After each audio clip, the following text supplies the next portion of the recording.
తెలంగాణ రాష్ట్ర బీసీ ఐక్యవేదిక అధ్యక్షులు బేరి రామచందర్ యాదవ్, బీసీ ఫెడరేషన్ అధ్యక్షులు ఆర్కే సాయన్ ఆధ్వర్యంలో అసెంబ్లీ ఎన్నికల తర్వాత సమీక్ష సమావేశం. బేరి రామచందర్ యాదవ్ అధ్యక్షతన సమావేశం జరిగింది.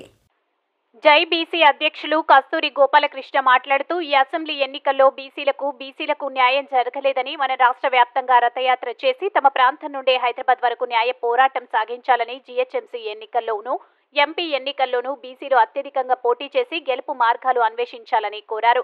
బీసీలకు ప్రత్యేకంగా ఒక రాజకీయ పార్టీ ఉండాలని అభిలాషించారు. ముఖ్య సలహాదారు డాక్టర్ సత్యనారాయణ బీసీల గురించి సమీక్ష సమావేశాలు జరగాలని, గ్రామీణ ప్రాంతం నుండి బీసీలను ఏకం చేయాలని, ఐకమత్యంతో రాజ్యాధికారం సాధించాలని పిలుపునిచ్చారు. జీహెచ్ఎంసీ బీసీ అధ్యక్షులు రామాచారి ఈ సమీక్షలో పాల్గొని ఎన్నికల్లో గెలిపే ముఖ్యమని, బీసీలను ఏకం చేయాలని, రథయాత్ర ద్వారా బీసీల ఐకమత్యం పెంపొందించి అధికారమే అంతిమ లక్ష్యంగా పనిచేయాలని కోరారు. బీసీ ఆర్గనైజింగ్ కార్యదర్శి కనకాచారి మనం జనంలోకెళ్లి బీసీలను ఏకతాటిపైకి తెచ్చి సర్పంచ్ నుండి ఎమ్మెల్యే, ఎంపీ ప్రతి దానికి బీసీలు పోటీ చేసే విధంగా చూడాలని చెప్పారు. బీసీ హైదరాబాద్ సెక్రటరీ సెల్వరాజ్ మాట్లాడుతూ మనకు ఐకమత్యమే బలం, సమస్యల మీద పోరాటం చేస్తూ జనంలోకి వెళ్లాలని కోరడం జరిగింది. బీసీ వికాస్ సమితి అధ్యక్షులు నరసింహరావు మాట్లాడుతూ జై బీసీ, బీసీ ఫెడరేషన్ ఐక్యవేదిక ద్వారా రథయాత్ర సాగించి బీసీలో చైతన్యం తీసుకురావాలని, గెలిపే ముఖ్యంగా ఐకమత్యంతో పనిచేస్తూ ముందుకు వెళ్లాలని కోరారు. ఇతరులు కూడా తమ తమ అభిప్రాయాలు వెల్లబుచ్చారు.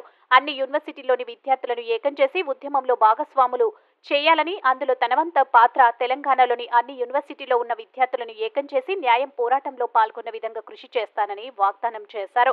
ఒకవేళ ఎవరైనా పెద్దలు క్యాలెండర్ కోసం విరాళమిస్తే స్వీకరించాలని కోరడం జరిగింది.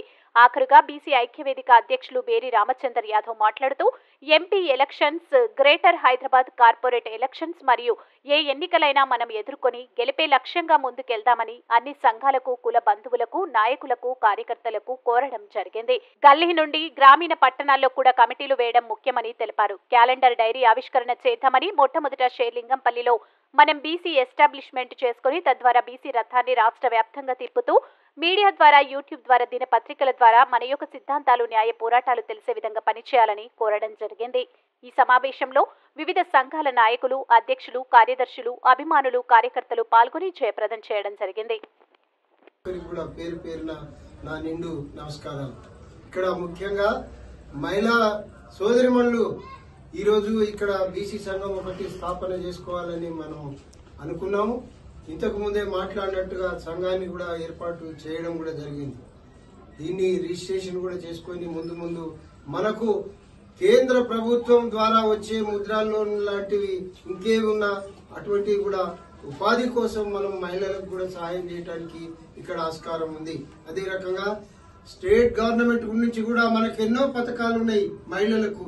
ఆ మహిళల గురించి కూడా ఈ ఎలక్షన్ వరకే అని కాకుండా ఈ బీసీ సంఘం ఏదైతే ఉందో, బీసీ సంఘంలో మహిళా మండలు సగభాగం ఉన్న ఈ మహిళా సంఘాలు కూడా ముందు వెళ్ళిపోతా ఉంటాయి. పనులు చేయించుకోవడమే ముఖ్యం, ఇక్కడ పదవి ముఖ్యం కాదు.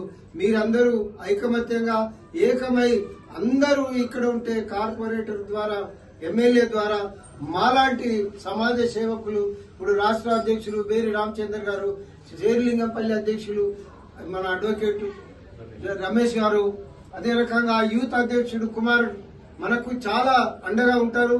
మేము ఇప్పుడు తీసుకునే ఈ పథకం పోలీస్ డిపార్ట్మెంట్ గాని, అదే రకంగా అడ్వకేట్స్ గాని మనం అందరినీ కలుపుకొని ముందుకు పోతున్నాం. కాబట్టి బీసీ సంఘాల ద్వారా ఈ ఎలక్షన్ తర్వాత ఈ మొత్తం మన తెలంగాణలో 33 జిల్లాలకు కవర్ చేసి బేరి రామచందర్ గారి ఆధ్వర్యంలో పెద్ద ఎత్తున బీసీ ఉద్యమం ముందుకు తీసుకొని రావాలని మేము అనుకుంటున్నాము.